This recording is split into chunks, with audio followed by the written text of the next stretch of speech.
In the Olympic year of 1956, Melbourne's Olympic pool and the nearby Melbourne cricket ground were the centre of the sporting world.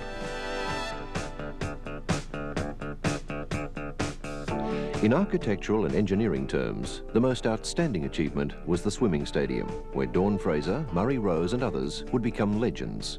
We spoke to the pool's architect, Professor Kevin Borland, about the structure. It's a very unique structure. It was one of the first structures that in fact used a system of stressing within the steel fabric itself, and that steel stressing or pre-stressing or post-stressing of the structure itself helped very much the economics and the design of the building.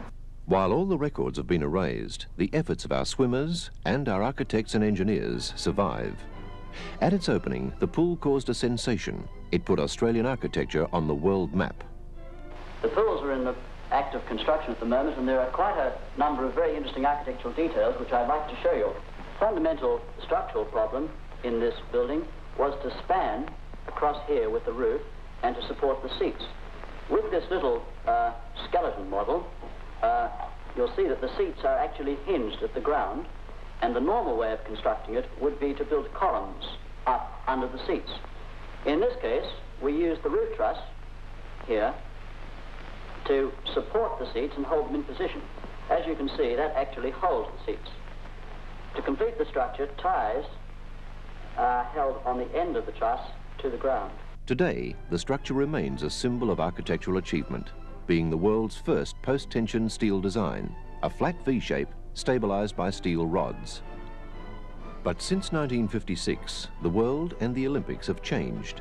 So too have the community's sporting and recreational needs. In later years, the pool never relived those halcyon days of the Olympics. Finally, the Victorian state government decided the site could be better utilised.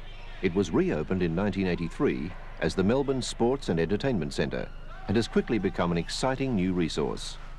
Ironically, one of the first musical performances was given by a band named after the curiously Australian swimming stroke, Australian Crawl.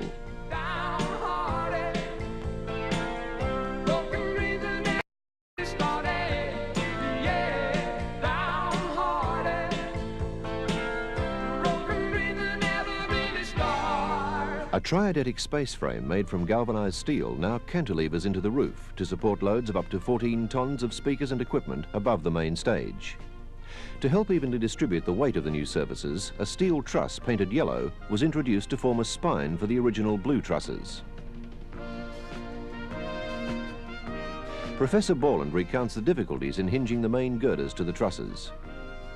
The person who was involved in putting the pin into the truss and connecting the steel girders along the supporting the walls, he suggested that he would take the pin home, put it in a deep freeze for a couple of days and bring it back and then hammer it home. Now that suggestion was taken up and it proved very successful because it was a very delicate operation. Many changes have been made to the centre.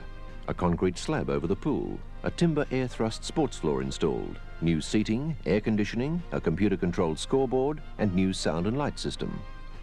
A significant design problem to overcome was the development of mechanical flashing around air conditioning ducts and other services affected by the rocking movement of the structure. All these changes enabled 20 different sports to be played, and the centre can now accommodate a variety of entertainment for the capacity's 7,000 patrons. The centre survives today as more than just a monument to innovation. It has been adapted to ensure its continued use. It remains faithful to the original concept and is a celebration of architectural and engineering vision. I think in terms of coming of age, we as a nation in many ways came of age during that Olympic Games, but culturally and architecturally we also came of age.